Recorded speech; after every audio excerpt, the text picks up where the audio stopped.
मुंबईला आता नवी ओळख मिळणार आहे, कारण मुंबईमध्ये आता नवीन डबल डेकर पूल हा साकारला जाणार आहे आणि त्याचीच पहिली वीट ही काल मध्यरात्री रचण्यात आलेली आहे। नेमका हा पूल कसा असेल, याचा मुंबईकरांना कसा फायदा होणार आहे, या सगळ्या संदर्भातली माहिती जाणून घेऊयात या स्पेशल रिपोर्टमध्ये। मुंबईतील 125 वर्षे जुना आणि ऐतिहासिक एल्फिन्स्टन पूल, मध्य रेल्वेच्या परळ रेल्वे स्थानकावरून जाणारा हा पूल 12 सप्टेंबर पासून हा पूल वाहतुकीसाठी बंद करण्यात आला। 125 वर्षांचा इतिहास असलेला हा पूल पाडून आता मुंबईतला पहिला डबल डेकर ब्रिज बांधला जातोय। MMRDA कडून हा पूल पाडून त्या जागी नवीन double decker Sewri Worli elevated connector उभारला जातोय। पुलाच्या आजूबाजूला असलेल्या इमारतींमधील रहिवाशांच्या पुनर्वसनाचा मुद्दा उपस्थित केल्यानं मोठ्या प्रमाणात पोलीस फौजफाटा तैनात केला होता।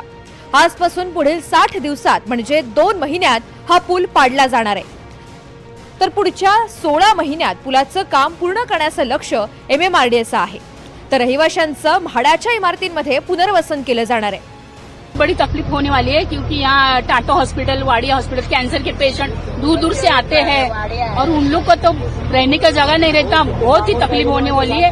ये जो ब्रिज बहुत ही इम्पोर्टेंट था और ये जो अब बंद हुआ है, बहुत ही दिक्कत होने वाली। ब्रिज इन लोगों ने डायरेक्ट तोड़ने के लिए लिया है और जो धड़धड़ वो होती है ना, उससे कोई किसी की जान भी जा सकती है। इसका जिम्मेदार कौन रहेगा? इन लोगों ने हमको पहले हमारा पुनर्वसन करना चाहिए था, बाद में सब करना चाहिए था। इन लोगों ने डायरेक्ट तोड़ने के लिए बहुत गलत बात की इन लोगों ने, इसलिए हम लोग आंदोलन करेंगे। काम पूर्ण झाल्यानंतर नवा एल्फिन्स्टन पूल कसा दिसणार आहे याची झलक आता समोर आली आहे। या पुलाची लांबी एकूण 132 मीटर असून या पुलावर वाहतुकीसाठी 2 वेगवेगळे मजले असतील। खालच्या डेकवर 2+2 अशा 4 लेन असतील आणि पादचाऱ्यांसाठी फुटपाथची सोय असेल। वरच्या डेकवर सुद्धा 2+2 अशा 4 लेन असतील, पण फुटपाथ नसेल।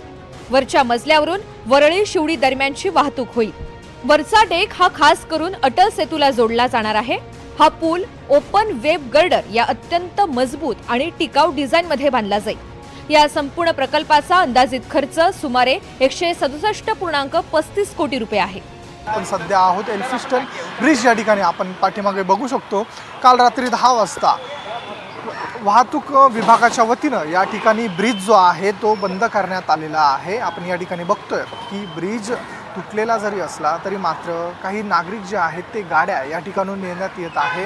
एकंदरीत मागच्या अनेक दिवसांच्या राड्यानंतर अखेर काल रात्री या ठिकाणचे काही नागरिक तसेच पोलीस यांच्या समन्वयाने या ठिकाणी हा जो ब्रिज आहे तो तोडण्यात आलेला आहे। आणि आता जो वरळी आणि शिवडी कनेक्टर ब्रिज आहे तो आता या ठिकाणून प्रस्तावित आहे आणि तो अवघ्या 16 महिन्यांमध्ये बांधण्याचं लक्ष MMRDAने ठेवण्यात आलेलं आहे। हा पूल अंदाजे 1 वर्षाच्या आत पूर्ण होईल अशी अपेक्षा आहे। हा पूल उभारत असताना सगळ्यात मोठं आव्हान असणार आहे ते म्हणजे जुना पूल तोडण्याचं। लोकल रेल्वेची वाहतूक न थांबवता प्रवाशांना कोणताही त्रास सहन करावा लागेल अशी स्थिती निर्माण न होऊ देता हा पूल तोडावा लागणार आहे। आणि यानंतर नवा पूल वेळेत उभारणं हे दुसरं मोठं आव्हान असणार आहे। 1913 साली बांधलेला हा एल्फिन्स्टन पूल ही मुंबईची ओळख होती।